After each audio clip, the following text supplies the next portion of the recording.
Hello, today we're talking about books with messed up sister relationships. We have Pretty Things, we have Sisters, and we have Shred Sisters. I am starting with Sisters, and I will update you when I'm done with it. Hello, you and I need to have a little chat, and that is about Sisters by Daisy Johnson. I need to get this off my chest. I just finished this book maybe half an hour ago, and I just need to talk about it. Sisters is about two, as you might guess, sisters who are very, very close. They're not twins, but they're very close in age, and they're also very connected spiritually, like metaphysically, and it becomes clear very quickly that this is a very dark relationship. You'll have to forgive this, but their names are July and September, and this opens with July's perspective as the two of them and their mother are moving into their aunt on their dad's side's house because of some incident that has happened at their school. At the beginning here, July is a lot more compulsive than she is in the rest of the book. I think it was kind of a characteristic of hers that was dropped. She's doing things that have no logic, but to her are preventing bad things from happening to her sister or her mom, but mostly her sister.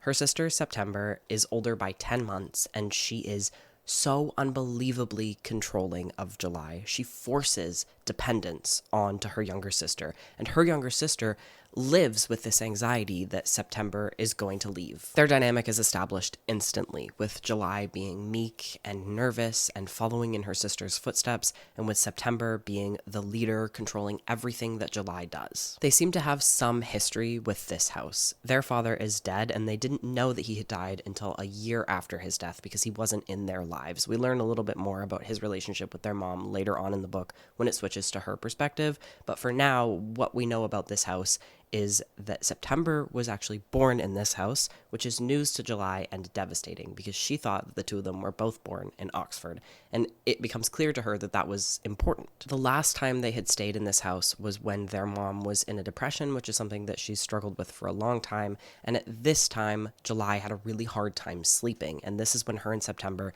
came up with rituals that would allow her to sleep. She struggled to sleep because she thought that if she slept, something would happen to September. When July thinks back to this last time that they were there, she remembers that this is the time that they played September Says, which is literally just Simon Says, but it would be September Says 24/7. Every waking hour, September would be telling her exactly what to do and then also testing her by playing the Simon Says game. It's very clear that July literally does not know how to have agency, that September has controlled her for their entire lives, and that she has become dependent on this control. In the present day, their mom is clearly struggling with this familiar depression, but she is also quite upset at the girls for this incident at school, a fight that they allude to but don't really build upon. So the mom has isolated herself from her daughters. She spends most of the time locked in her room. She's a children's book author, which is kind of important later on. On maybe their second day at this house, someone comes to set up the Wi-Fi, and September torments him. When he leaves the room, she digs through his stuff, she makes July join her, of course, and she takes a cord.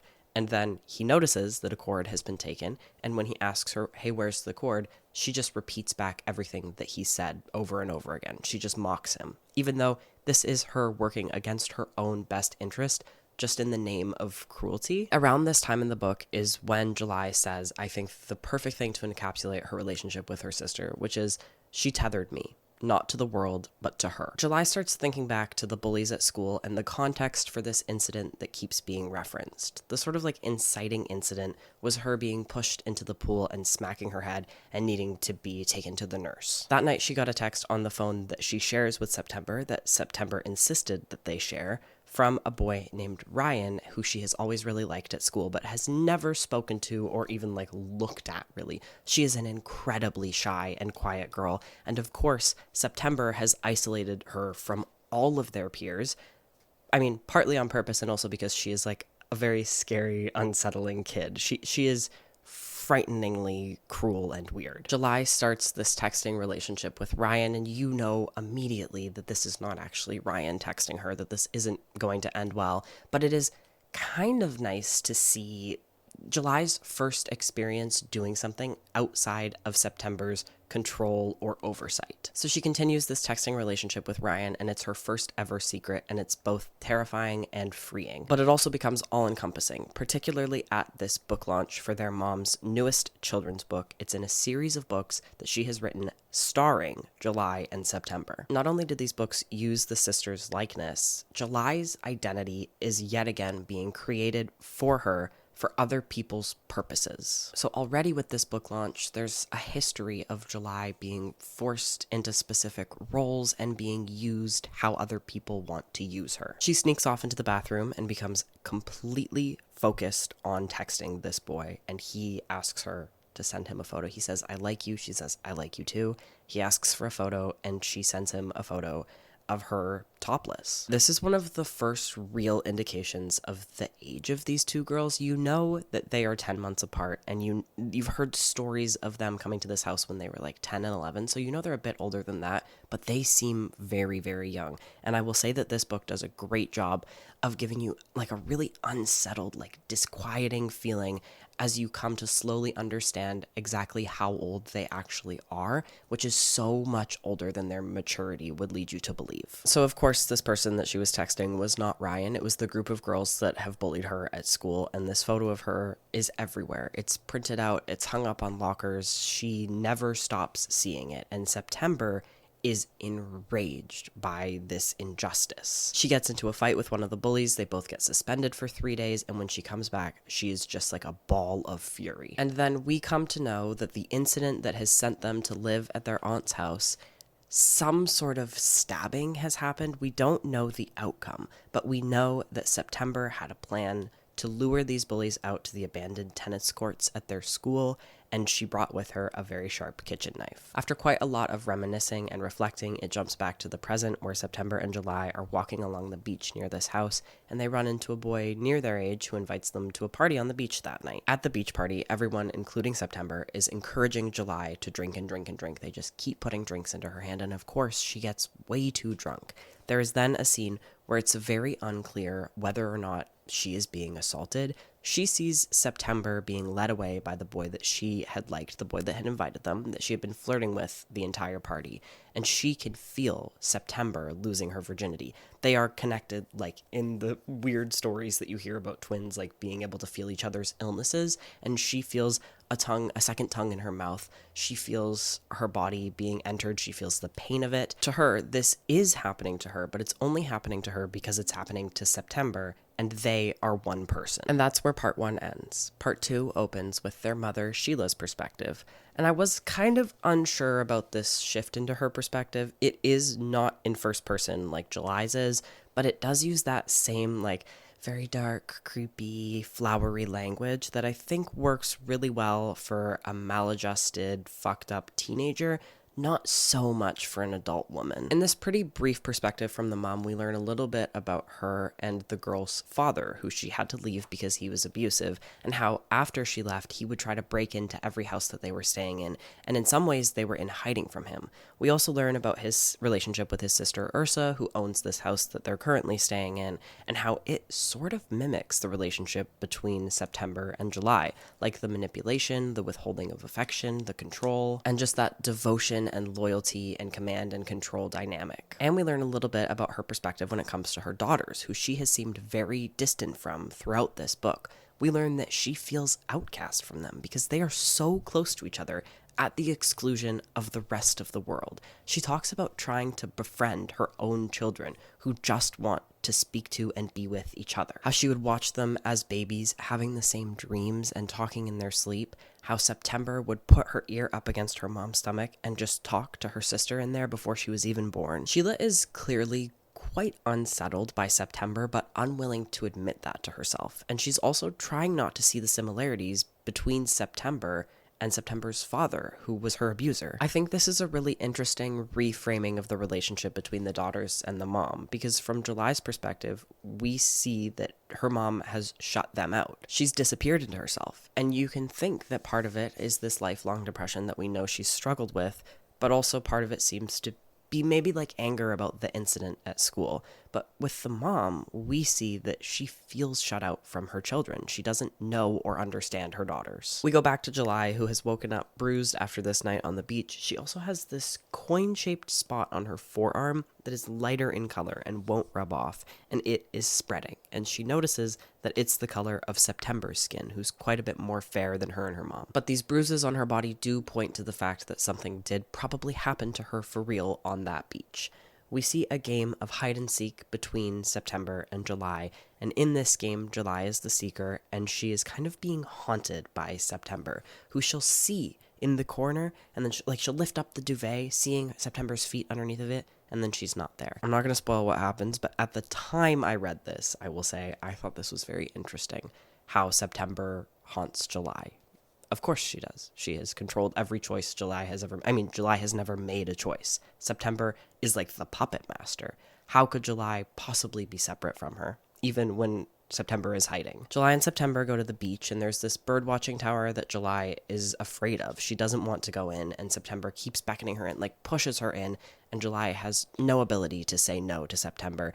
I think that her fear here is related to whatever happened on the tennis courts, which involved a shed that is very dilapidated, that's musty and wet and rotten, and I think this bird watching tower is similar to that shed, maybe like the same smell. When they get back home, July tries to cut out this spreading shape on her arm that is like thicker, tougher skin that looks to her like September, and she does not succeed in doing that. She bandages herself up, but it just comes back bigger the next day.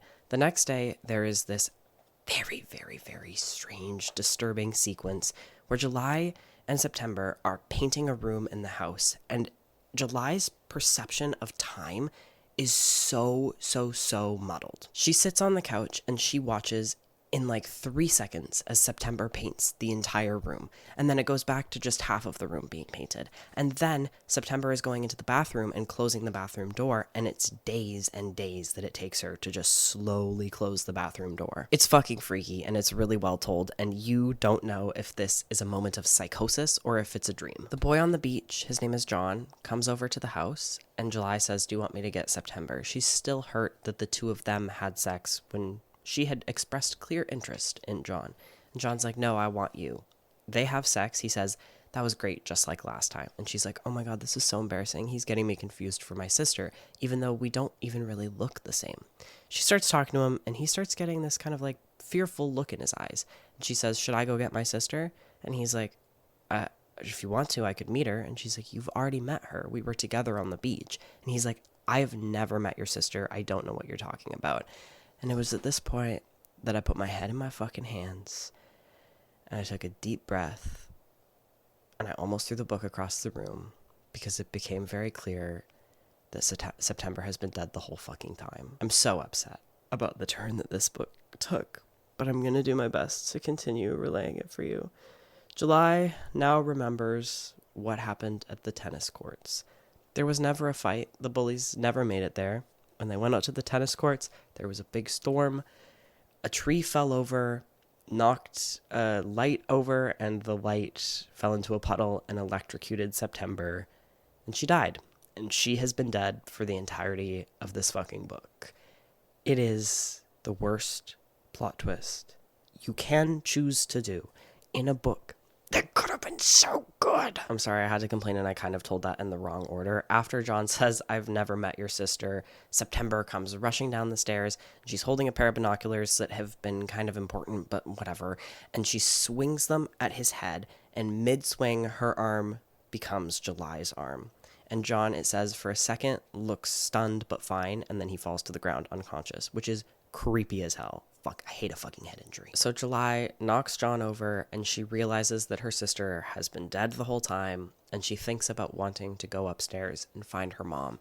And she just starts like going through what would happen, like the process of grieving her sister, and then like moving away from her sister's death a little bit, about the first time that she goes 10 minutes without thinking about her, and then about applying to university, like a university that she herself has chosen, but her and her mom driving to go to this university, about them eating carrot cake in the car on the way there. And you start to fall for this idealized version. Not even idealized. That's why you fall for it. It's because it's like a very realistic version of what could happen as July grieves September and also becomes her own person. And then it says, that's not what happened. And what happens, this is a metaphor. So I'll say that, at the very least, this isn't as corny as September's been a ghost the whole fucking time.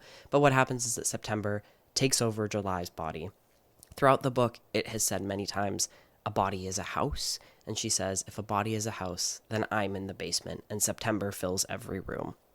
Of course, this is metaphorical. This is what I was talking about before, which is the thing I liked, where I thought September was haunting July while still being alive. She was really just haunting her. I like this.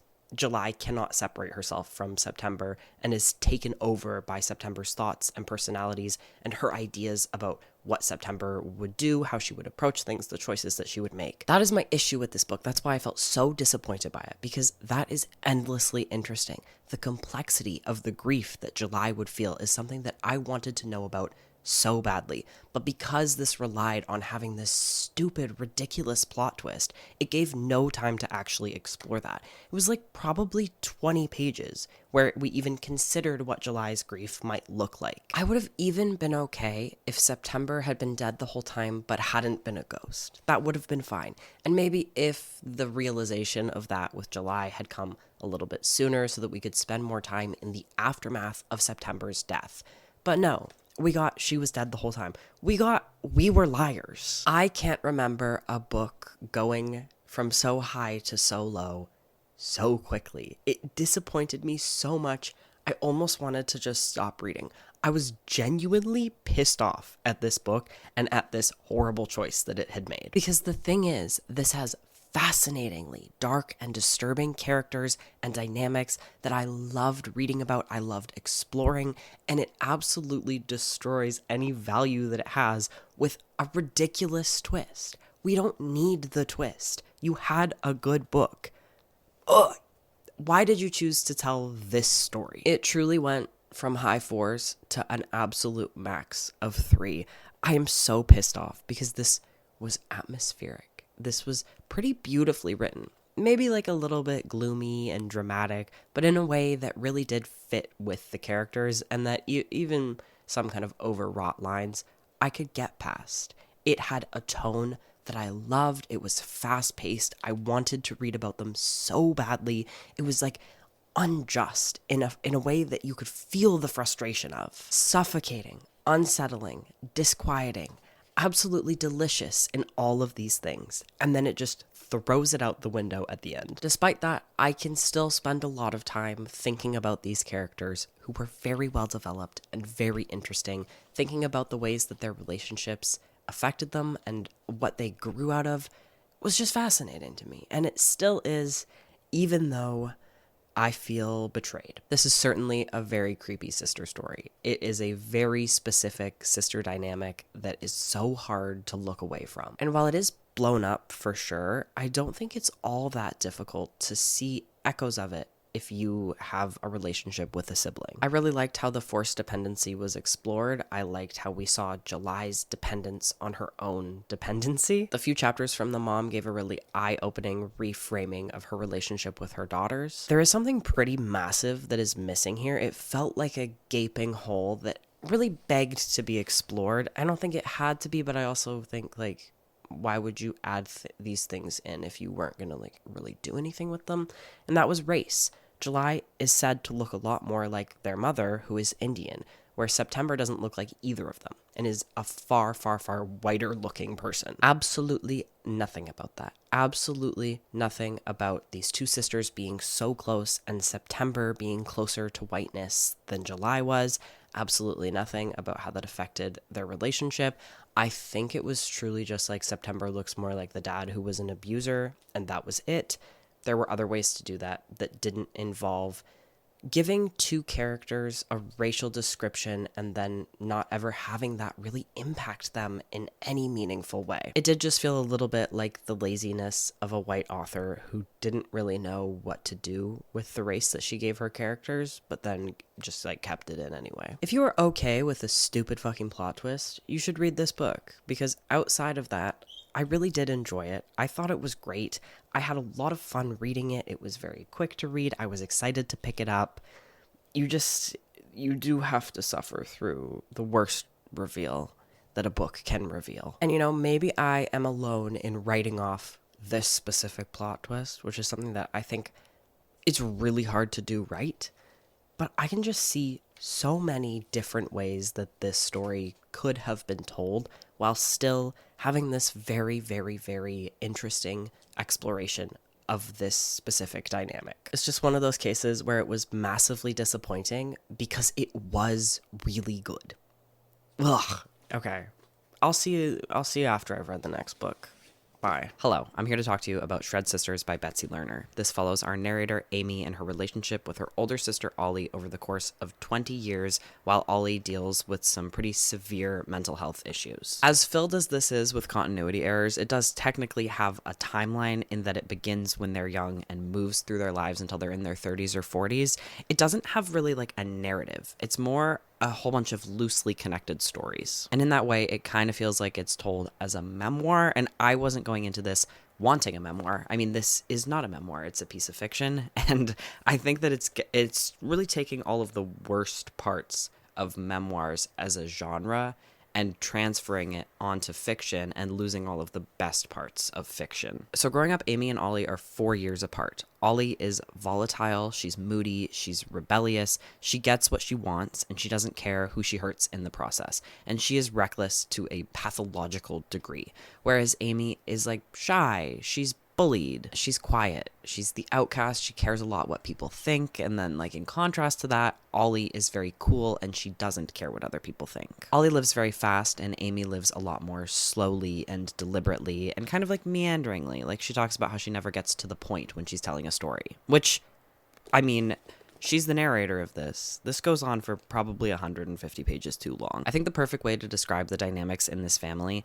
is that Ollie is the child who blows out other children's birthday candles, including most notably her sister's, and her parents do not reprimand her for this and just laugh. There are two very different approaches from the mom and dad in trying to parent Ollie, and both of them are absolutely inadequate. The dad just lets her get away with whatever she wants and says she'll grow out of it, whereas the mom wants to punish her for absolutely everything. So it's not only that neither of these approaches will work in dealing with Ollie's issues, it's also that in going up against each other, they weaken the other approach. The book sucks you in with the story of Ollie encouraging Amy to jump around on the couches with her, and Ollie falling through their picture window and just standing there filled with shards of glass. And the book just kind of slowly gets less interesting from there. It is definitely more interesting when Ollie and Amy are living together under their parents' roof. There's a pivotal moment in their lives as young teenagers where Ollie realizes that she doesn't have to take no for an answer from her parents, and from that point on, consequences no longer work on her. Later on in high school, Ollie starts disappearing for days at a time, and she ends up needing to repeat her senior year. Her first stay in the psych ward happens when she's 18 after she goes to a party and she steals a mink coat and a whole bunch of like really fancy antique spoons. She gets caught and her dad pulls some favors and convinces the judge to send her to a psychiatric care ward instead of to jail. And there's a complexity here with Amy's character hating her sister and having such a hard time living with her for so many years because Ollie is cruel for no reason, loves to pick on Amy because Amy is vulnerable and easy to bother. There's a moment where they're on family vacation and Ollie grabs Amy's sandwich before she's even had a chance to take a bite and just balls it up in her fist and throws it to the birds. But then despite all of that, Amy hates her sister's absence more. With Ollie in care, the two of them get a little bit closer. Ollie starts calling Amy every single night, and in these calls you can tell there is no sense of responsibility for Ollie's actions on her end. To her, even when she is describing the worst behavior from herself, everyone is out to get her and everything is so unjust. Ollie is resistant to all treatment at the facility. She will not take the medication they prescribe her, she will not engage with therapy, so she is there for many months, until finally she puts on a performance of being better, of actually trying and making an effort, and they release her, just for a few months later for her to disappear, which begins a lifetime of Ollie coming in and out of her family's lives. It is no longer really focusing on the sisters. Ollie is absolutely someone that Amy is constantly worrying about, but we never really get any emotional complexity in this book where we get to see how Amy has been impacted by her sister's presence or absence. Just a few days before Amy leaves for university, her parents tell her that they're getting a divorce, which is not a shock to anyone. They have not had a good marriage, and in some ways, Ollie had torn it apart, and in other ways, she had kept it together as something that they could focus on dealing with. Truly just a few days after the divorce is finalized, her father moves in with his affair partner who he's been seeing since the girls were children. A few months into university, where Amy is quite lonely and isolated, she goes to visit her father and this woman, Anita, and randomly, while they're at lunch together, she says to her father, "I know you know where Ollie is." This doesn't really make sense to me because there's no indication that he does know this or that Amy has thought this over the previous few days of her visit. But it is true, and he does know where Ollie is. And despite the three of them, Amy and her parents, making a pact to tell each other when she pops back up into their lives, he hasn't done this. Probably because he knows that they wouldn't approve of the fact that he has been bailing her out repeatedly.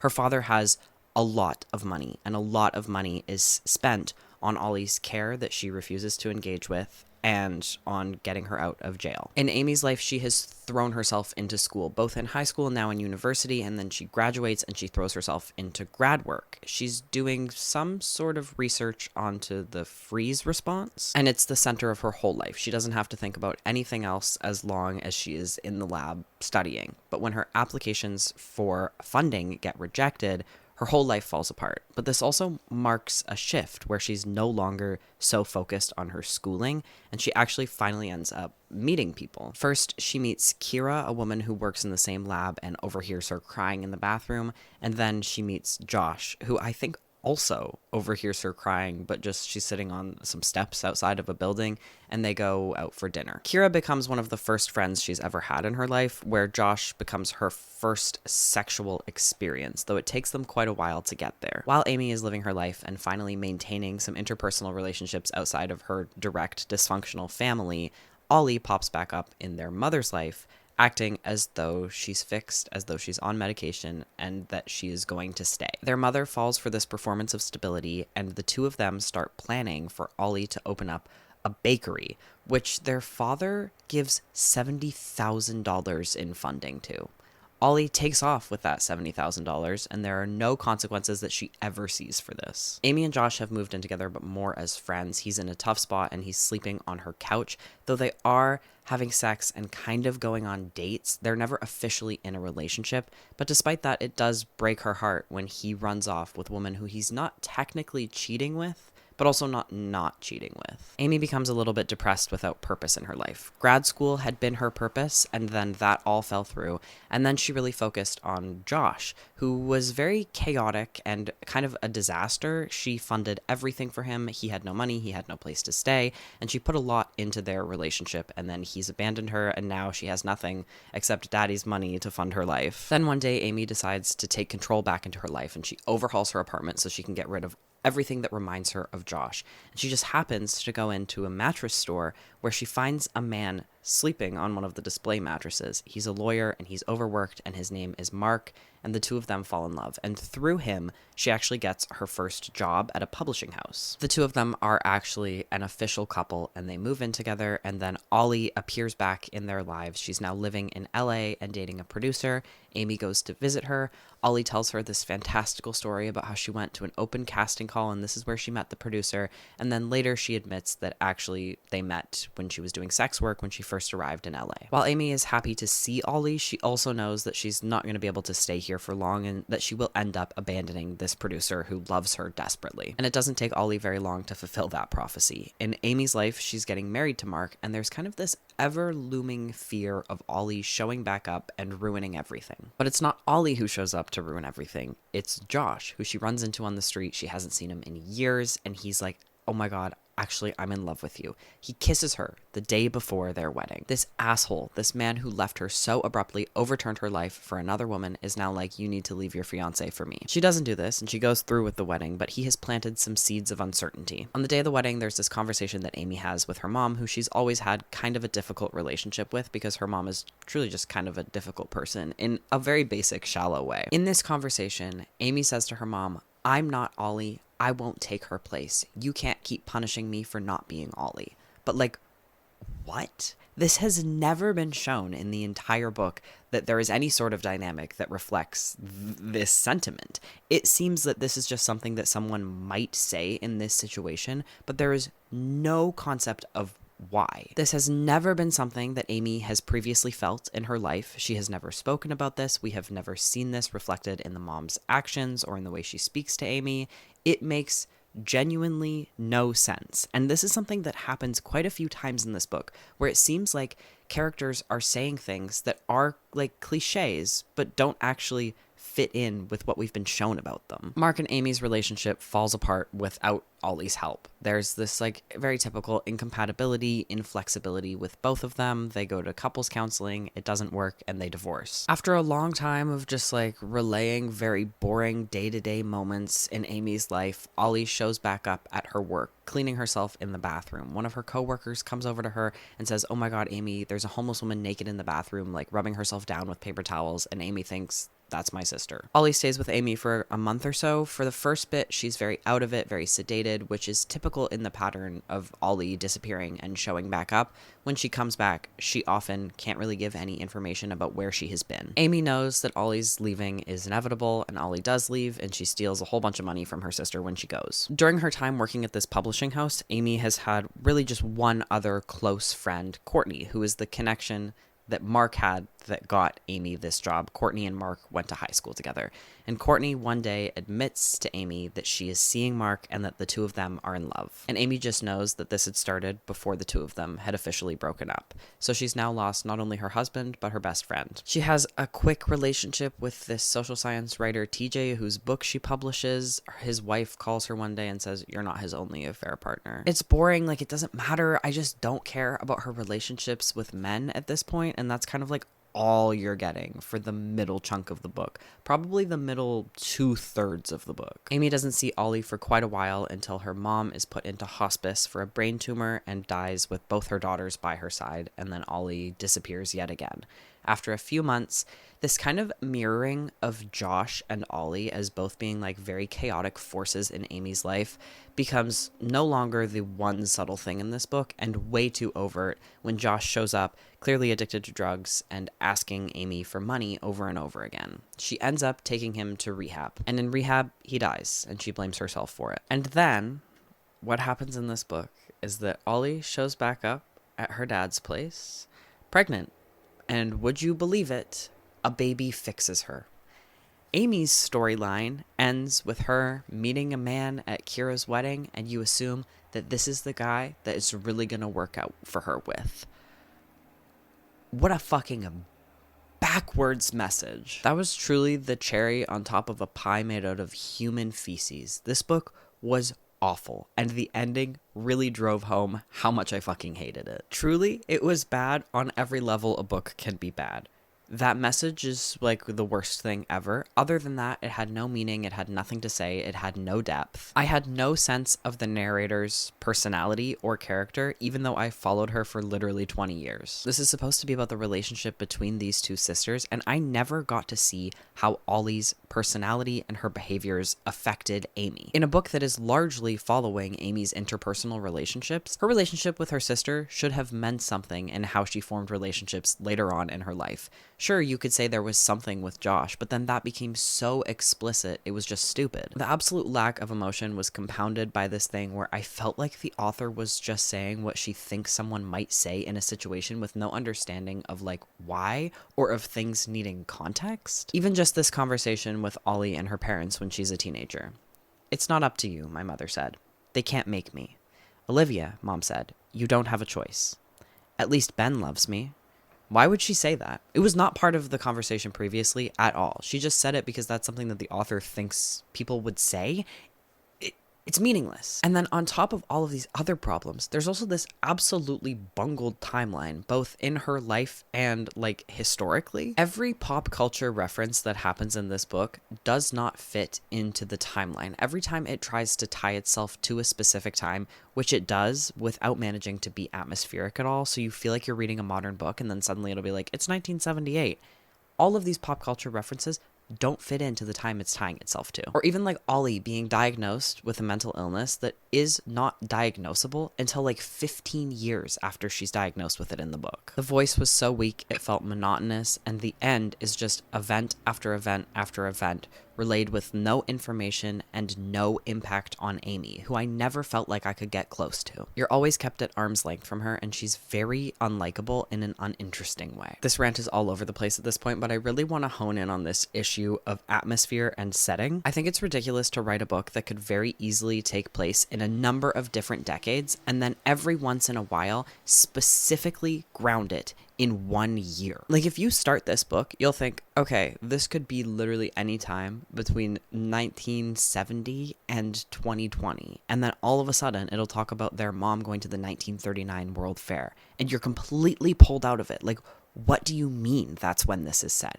There is no sense of atmosphere otherwise. It's just telling us that this is where it's set every once in a while. And every time it does it, it completely changes the way you're looking at the story, and not in an interesting or good way. If you're not going to create any sense of atmosphere, I don't think it's a good choice to tie it to a time and a place. That also really wasn't helped by the fact that this had a very modern voice and very modern views of mental health. It really acted as though treatment for and methodologies pertaining to mental health have not changed over the past 50 years.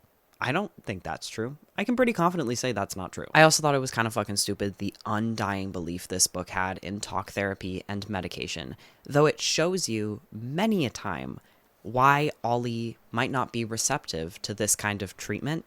It's really just saying, like, we just need to get her in a place where she'll regularly take her medication and then everything will be fixed. It uses the words treatment resistant, but it doesn't actually have a concept of that. Treatment resistant, except if you have a baby. And then if you have a baby, you'll want to take your medication, and then everything will be fine in your life, and you'll be a perfect functioning human being all of a sudden. Fuck off. The only nice adjacent thing that I have to say about this is that the writing wasn't necessarily bad. It wasn't good, but it was easy enough to read. Though I ended up disappointed in Sisters, the shallowness of this book, particularly in the relationship between Amy and Ollie, made me appreciate the complexity of Sisters more and made me realize that what I want in a book about messed up sisters is to see how that relationship impacts those sisters. We do not get that at all in this book. And also a huge chunk of it is not about the sisters at all. It's not just that Ollie is gone from Amy's life. Amy doesn't even think about her. Amy is not meaningfully impacted by her absence or by growing up with a very difficult sister. When they're young, it feels as though Ollie's recklessness is building up and becoming greater very quickly, and it feels like there is some tension that is being created, and then it's all squandered when the book just becomes Amy's day-to-day life working in a fucking publishing house and meeting men. The focus on men in this book was so tiring. To sum it up, I think that this was not interesting, it was not deliberate, it was not thoughtful, and it was not well conceived, and I am massively disappointed by it. I can't believe how many good reviews I saw for this book. I do not think we were reading the same book. The last book I'll be reading for this video is Pretty Things, and I'll update you when I'm done with it. Hello, I'm here to talk to you about Pretty Things. This is a story of two twin sisters who are identical only biologically, and they hatch a plan to become a star pretending to be one person, with one of them as like the face and the other one as the singer. It opens with introducing us to Claudine, who had moved to Paris in a kind of spontaneous decision, and ever since arriving had been sleeping with men and seducing them to find places to stay. She befriends a man named Nicholas, who she sleeps with a couple of times, but mostly they just have a platonic relationship, and her and Nicholas are trying to make music together, but Claudine cannot sing. So she ropes in her sister, Pauline, who is a very talented singer, who hates her and who she hates. Claudine is described as calculated and egotistical and petty and jealous, but as unlike other people in having these qualities because she's aware that she has them and she owns them. And then we meet Pauline, who is cruel and standoffish and combative and self-centered and makes no effort at politeness. Pauline doesn't have the star power quality that Claudine has, but she does have the talent that Claudine is missing. As children, the two of them were pitted against each other by their abusive father. When they were younger, Pauline always came out on top, and Claudine was neglected and abused while Pauline was put on a fucking pedestal. We also get a little bit of information about their father's emotional abuse of their mother, how he was belittling and demeaning, and he pitied himself for marrying what he considered a stupid woman. The story jumps around a lot, and it goes from Claudine telling Nicholas about her plan to have Pauline sing for her, and then saying, it doesn't matter, like no one's ever going to catch us because no one's going to want to listen to the album that we make anyway. And then it goes from that to them performing a concert. It's not like an instant stardom kind of thing, but it does go better than they're expecting it to, and people are very interested in this Pauline Claudine character. They love the way that Claudine is presenting herself as a star, and they love Pauline's voice. They don't know that it's two people. And this lie has become difficult to handle because, like I said, Pauline makes no attempt at politeness, and she will burn all bridges just because she's irritated with someone. So it's a risk to have her be anywhere other than just simply the recording booth. When Pauline and Nicholas get home from this concert, the street is covered in police, and they walk up to Pauline and they say, "You must be her sister. I'm sorry to tell you, but she jumped out of the window and died." And Pauline effortlessly and without a second thought steps into Claudine's role and pretends that it's Pauline who was the one that died. And this is the remainder of the book. Pauline trying to pass herself off as her sister. Nicholas feels a lot of guilt about Claudine's death. They were very close friends, and he can't ignore the fact that he had noticed her getting worse, had noticed this anxiety and depression building in her, and knew that this was something that could possibly happen, and he feels a lot of remorse for not doing anything about it. Pauline, on the other hand, is relieved that her sister is dead. She had wished her dead, and she thought that she had just ended her life because she was jealous of Pauline being the one in the spotlight. Because the two of them weren't very close, Pauline has to go through Claudine's apartment, call everyone in her phone book, take notes on them so that she can inhabit Claudine's position in life. Pauline's goal is to convince everyone that they're going to make an album, get an advance, and then run away with the money once her boyfriend Sebastian is out of prison. Seeing Sebastian again is most of what she thinks about, and she writes him letters. She writes him a letter immediately after the death of her sister that doesn't mention anything about it. She is so cold and uncaring. She thinks of Sebastian as so different from other men because everyone has always loved Claudine and thought of Claudine as the beautiful sister ever since they hit puberty, because Claudine puts a lot of effort into presenting in a feminine way, whereas Pauline has just like shuddered into herself. So when Sebastian chose Pauline over her sister, she became totally enamored by him, thinking that he was different from other men and that he doesn't like the same things that men like. And this narrative has really worked for her because she doesn't want to put the effort into femininity that Claudine does and that she sees other women do. She thinks that it is some sort of like immutable trait, not a performance. But she very quickly comes to learn that gender is a performance when she has to perform it to be Claudine. She has to put on Claudine's clothes, she has to wear makeup, she has to learn how to walk in heels. She goes out for the first time dressed as Claudine, and it's like she's in drag. Her very complex relationship with femininity stems from her father's treatment of her and her sister. He left them at one point when they were just about entering puberty, and while he was gone, Pauline took up singing lessons. That's how she got so good. She thought being good at something would somehow bring her father back to her. But when he came back, and they were now young women, and Claudine presented herself as very beautiful and put a lot of effort into her appearance, he totally switched up. And now Pauline was the one neglected by him, and Claudine was loved and revered. Their father explicitly likes Claudine better because she has fit herself into the role of woman, where Pauline feels that femininity is a trait that other people have and that she doesn't have any access to and has shrunk into herself. Once femininity or womanhood is available to his daughters, he no longer values talent or intellect. All he cares about is their appearance and whether or not they're performing their gender in the right way. So when Pauline is trying on femininity for the first time, she's really critical of it. She's questioning who this is for, and she's thinking like, is this even what men want, or is this what advertisers have told women they have to be and men they have to desire? Claudine's hyperfemininity is so unfamiliar to her, but even more unfamiliar is the way that she's treated by others when she's dressed up like this out in public. Her body itself becomes public. So for a couple of months, Pauline plays pretend as Claudine, and even though they have two completely different personalities, as long as she looks like Claudine and has her body on display, everyone kind of just lets the way she acts slide. Because though she's making somewhat of an effort, she is still very volatile, she's irritable, she will tell people off at the drop of a hat, and she doesn't want men to touch her or use her in the way they were accustomed to doing with Claudine. Claudine, who, as Pauline is slowly coming to understand, was only valued for her appearance and what she could do for men. But Pauline is able to put up with all this by focusing on her end goal, which is getting this advance and running away with her boyfriend as soon as he's out of prison. And then Nicholas tells her that he has set up the advance to be paid in 9 monthly installments, so she won't have a lump sum that she can take off with. And then Pauline's boyfriend Sebastian is released from prison, and in the taxi just out of prison, he's thinking about how he should have told Pauline that he was being released,